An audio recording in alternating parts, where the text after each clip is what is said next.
अस्सलाम वालेकुम एवरीवन। आज हम एक्सरसाइज 2D का क्वेश्चन नंबर 10 करेंगे। The number 2400 is increased by first increased by 30%। The value obtain is next decreased bye 20%। Find the final number. तो हमारे पास जो नंबर गिवन है वो क्या गिवन है? 2400। पहले हम उसको 30% हमें उसका इंक्रीज चाहिए, तो हम उसका 30% फाइंड कर लेते हैं। 30/100 इंटू 2400, तो ये हमारे पास कैंसिल हो गया और 30 इंटू 24 हमारे पास बन गया 720। सो अब इंक्रीज़ हुआ था 30%, तो हम इसमें इंक्रीज़ कर देंगे। इंक्रीज़ हो जाएगा 2400 प्लस 720, तो हमारे पास आंसर आ जाएगा $3120। अब उसने बताया नेक्स्ट वो डिक्रीज़ हुआ, the value obtained is next decrease by 20%, यानी जो अब वैल्यू निकल आई है उसको हमने नेक्स्ट 20% डिक्रीज़ किया। तो 20% हम फाइंड करते हैं ऑफ 3120। पहले उसके लिए हम 20/100 करेंगे मल्टीप्लाई बाय 3120, तो ये हमारे पास कैंसिल हुआ और 10 1 ज़ा 10, 10 2 ज़ा 20 और 312 को 2 से मल्टीप्लाई करेंगे। 2 से मल्टीप्लाई करेंगे तो हमारे पास आ जाएगा 2 से मल्टीप्लाई करेंगे तो हमारे पास आ जाएगा 624। ठीक है, अब हमारे पास हमने डिक्रीज़ करना था, तो अब उसको डिक्रीज़ करेंगे 3120 को माइनस $624 से, तो हमारे पास आंसर आ जाएगा $2496। सो this is your answer. Okay, question number 11 देखते हैं हम। In 2011, a train carried 8% more passengers than in 2010. In 2012, it carried 8% more passengers than in 2011. Find the percentage increase in the number of train passengers from 2010 to 2012. अच्छा, अब हमें कोई number नहीं दिया हुआ, सिर्फ परसेंटेजेस दी हुई हैं, तो हम कर लेते हैं कि लेट सपोज कि जो नंबर ऑफ़ पैसेंजर्स हैं, नंबर ऑफ़ पैसेंजर्स वो हमारे पास हैं 100। ठीक है, हमने ये सपोज़ कर लिया कि हमारे पास पैसेंजर जो हैं वो 100 हैं।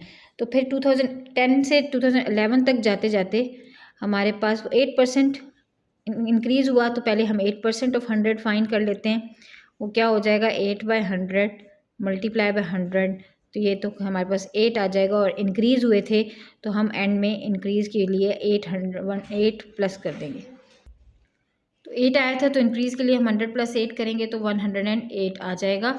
2011 में 108 पैसेंजर्स जो है वो ट्रेन पे उन्होंने सफ़र किया था। अब उसके बाद 2012 में क्या हुआ कि 8% और इंक्रीज़ हुआ, तो 8% ऑफ 108 हम फाइंड करेंगे अब।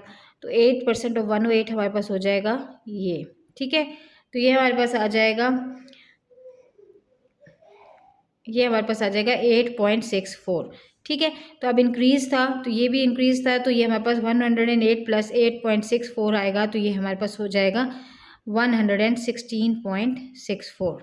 अब हमने इंक्रीज़ फाइंड करना है, तो हम देख लेते हैं कि हमारे पास इंक्रीज़ हुआ कितना है पैसेंजर्स में। तो पहले हमारे पास बिफ़ोर हमारे पास कितने थे? 100 थे। अब हमारे पास 116 बिफ़ोर यानी कि 2010 में हमारे पास 100 थे। अब 2012 में हमारे पास कितने हैं? 116.64। तो कितना इंक्रीज़ हुआ है हमारे पास?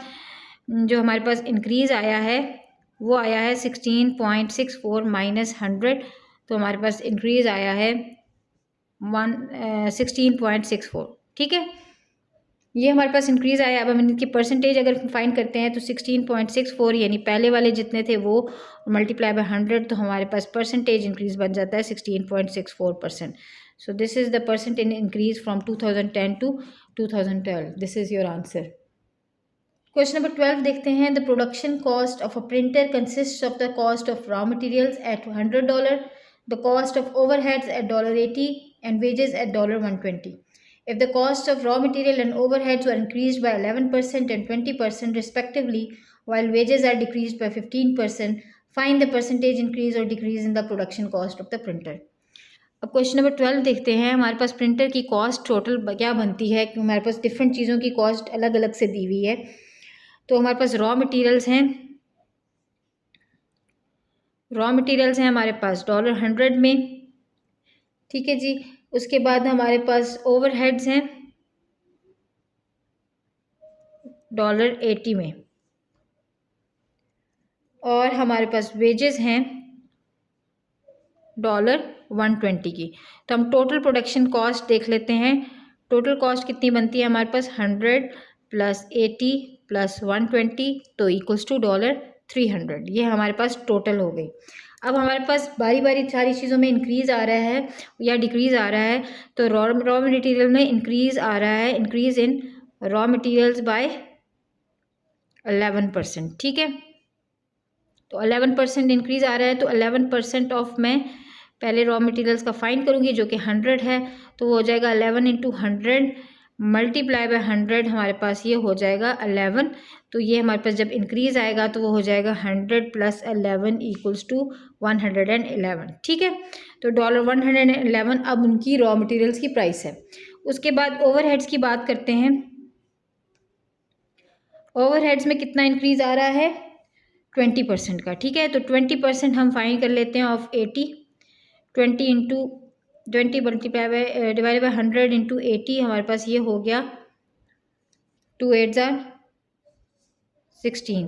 तो जब इंक्रीज़ आएगा तो 80 + 16 का इंक्रीज़ आएगा तो ये हो जाएगा $96। तो ओवरहेड्स की प्राइस अब हो गई $96। फिर आ गया हमारे पास वेजेस। वेजेस जो हैं वो हमारे पास डिक्रीज़ हुए हैं बाय 15%। तो पहले हम 15% वेजेस का फाइन कर लेते हैं जो कि $120 है। तो 15/100 × 120 हमारे पास ये हो गया 5 2 = 10, 5 3 = 15 एंड 2 1 = 2, 2 6 = 12, तो 3 6 = 18, यानी कि 18। तो अगर डिक्रीज़ हुई है हमारे पास तो 120 - 18 का आया तो हमारे पास $102 बचा। अब वेजेस $102 की हो गई। तो हमारे पास न्यू प्रोडक्शन कॉस्ट कितनी बन गई प्रिंटर की? कॉस्ट ऑफ प्रिंटर हमारे पास हो गई $111 प्लस $96 प्लस $102, तो ये हमारे पास हो गई $309।